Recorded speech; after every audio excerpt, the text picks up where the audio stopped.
And you have a sister? No? Okay. There was a female that would come check on her. I assumed sister, but maybe she had a... Her sister. Her sister. Oh, that's probably... Okay. Thank you. There was a female who would come check on her, is what she's saying. And that bothered her because she didn't feel like she needed to be checked on. So, and she's telling me this because she's trying to impart who she is, you know, that this is her, and so she's trying to give you that kind of stuff so that you know that it's really her. And she is she's picking. It's not you. So do you have any siblings? 2 brothers. 2 brothers. But she has a sister. So did she spend more time with, she's showing me a child, but I don't see you, I don't see your brothers. So did she spend more time with like another set of kids? Does that make sense? Cousins. Cousins, that's it. See, I'm up here and I have amnesia too. I can't remember what relationships are. So she was, in other words, what she's saying is she was proximity-wise closer to the cousins than to you. Okay. But there was still a lot of love for you. In other words, what she's coming through to say is that she didn't get to spend as much time, but the time that you did spend was quality time. So, but it feels like it was sparse at that time, you know, when you were younger. It feels sparse. And then she's just showing me a huge celebration in the house, lots of activity, and let me see if she can, this is her birthday. So let me ask her if it was when she was older. No, younger, okay. But you were involved. I want to make sure this is relevant. Because if you weren't invited to the party, what's the point in talking about it, right? So it was a party for her, and it feels like a milestone party. And there was lots of people there. It was not at her house, though, she says. It was somewhere else. Do you know which one she's talking about? Other than the 50th, no. Okay. Did she have a 50th party that you recall? For sure. Pretty sure, okay. Yeah. Okay. And she just says there was lots of celebration. The reason she's bringing that up is it was a significant time for her. It was a very happy time for her, because I feel that very shortly thereafter, something happened, something changed, and then it wasn't, you know, there wasn't as much. Either people moved or somebody passed. When did your grandfather pass? 82. 82. How I should have said it a different way. Do you remember how old she was when your grandfather passed? Oh, I have to do the math. Was it in that time frame? Or do you know what she's talking about in that time frame where she says things changed? That was a really happy time. Yeah, I would guess a couple years after. Was when things significantly changed. Yeah. Because then she said everything changed and it just wasn't ever the same. But that party, that 50th party, was what she holds on to. She really holds on. You know, she held on to that for those years that she was still here without her husband.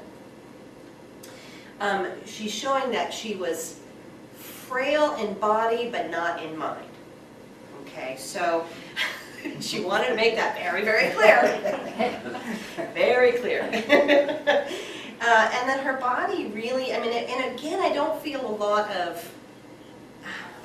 it totally disintegrating or anything like that, but it was hard for her to get around. It was hard for her to maneuver, but she was always a whip up here, definitely.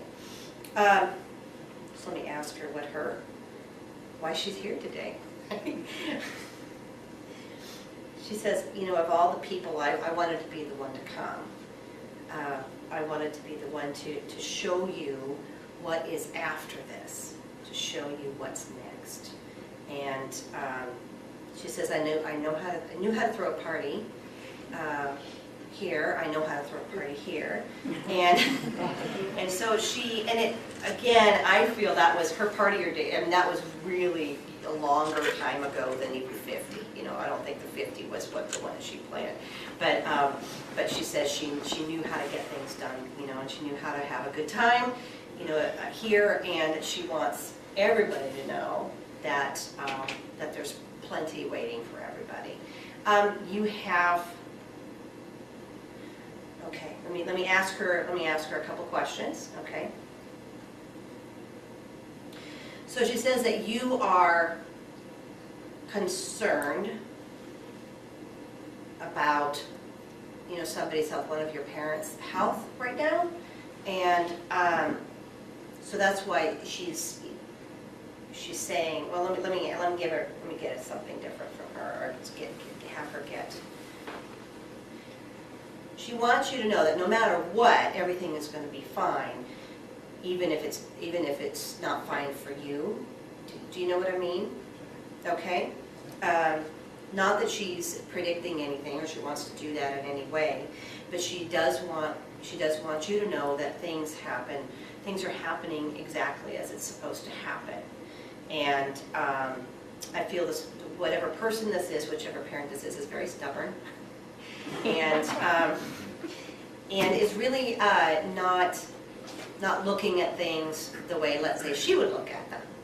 So there's nothing that you need to do about this, is what she's saying. Nothing you need to do, but she wants you to know that everything is okay. Everything is okay, regardless of the outcome of it. All right? Did you have any questions for her? Caught me off guard here. I Sorry. can't think of it. No, Can I ask a question? Absolutely. She died of a heart attack. Does she suffer? She's funny. She's saying, well, of course I suffered. No, she did not. She was alone, though. But she wasn't alone. You know, I mean, whenever something like that happens, our loved ones, I mean, her husband was right there, you know, and it did catch everybody, caught her off guard, it caught everybody else off guard. I mean, that's what heart attacks do, right? Not like it was a planned heart attack. And she says, but no, I did not have any trouble at all. And yeah, definitely she was. She said she was found in a weird position or something like that. So, and she says that's, you know, don't blame me for that, she says. It's just my body doing whatever it needed to do. But yeah, no, she was okay, regardless of what it looked like. Okay? Awesome. Somebody just pushed me over. So I'm going to take a breather here just for a second. Thank you very much for opening up. I guess I'm doing time okay. If you, Lisa's over here. She's going to, you know, if I go too long with somebody, she's going to come and slap me upside the head. So I move along. Because I like to get as many people as I can done. So, but I have the clock up there, so I'm going to keep an eye on it. You're doing really well. Thank you. I know. No. Okay. Okay, who's next? Step forward, please. Sign in, please. Alrighty. It's a very strong energy, and they're continuing to kind of push me back and forth, which it just means that their energy is really, really strong. Okay, so I need you to tell me or to show me who you are. I'm feeling that what they're doing is showing me that they were kind of off balance when they left, because they're continuing to do it, which means that they know, spirits do that to me when they're trying to get my attention. If I'm, you know, walking down the street or at the grocery store or something like that, and they need to get my attention, I don't allow that often, but sometimes they will if they really need to get a message to somebody, and they'll kind of give me a little push. But this is off balance. I know this belongs to you.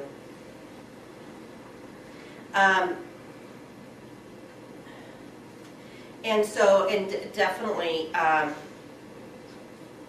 want to make sure that this, because we talked a little bit the other day, and I want to make sure this is the same one that we talked to. Feels a little different to me. That's why I'm saying that. I think we have somebody else coming in who's going to bring in your husband, this particular person, because it was your husband that we talked to the other day, right? But this is not your husband. This is somebody else, and because this is a female who's coming in. His mother Did we talk to her too? No, we didn't. Okay. So his mother, and she's still making me feel like she was off balance. Did she have trouble walking, or did she have trouble with that? Trouble with her balance, or maybe something with her head where it made her off balance at all? Do you remember? If you don't, that's okay. Yeah, because she's still doing it. It's still kind of, and it's more than just my head. So I know that it's more than just stuff like that. I mean, it's actually my whole body that's kind of feeling off. So she is thanking you. I know, yeah, this is what I mean, right? Because would she have done this here? Probably not. But she is thanking you for what she says, taking care of things. Now, she doesn't mean the things that you had to deal with when your husband passed. She's talking about something different, something related to her, something related to family, she says. You took care of it for her when she left. Now, did you know her very well? Okay, good. Because she definitely is showing me as the matriarch of the family. And when she left, then that left this big old gap. You know, the big old, you know, everybody was looking to her, or she considered herself the matriarch. Is this now who are these people here? She's her granddaughter. Okay, granddaughter, and then you are My husband. husband. Okay, great. So this is related to both of you guys then. Awesome. Okay, good. Okay. Yeah, and she's going back to this because she says this is really important that she hears this, that you stepped in and you took care of things when other people couldn't and were freaking out, okay? For her stuff, right, exactly. Because what it feels like is that, you know, when the matriarch leaves a family, people go into this emotional thing. And you were really strong. You know, you were strong with this, and this was your husband's mother. So she's thanking you because you didn't have to. Her family should have done it. Her family should have been more stepping up, let's say. But she says you were the only one. You were the only one. So again, she's thanking you. Okay.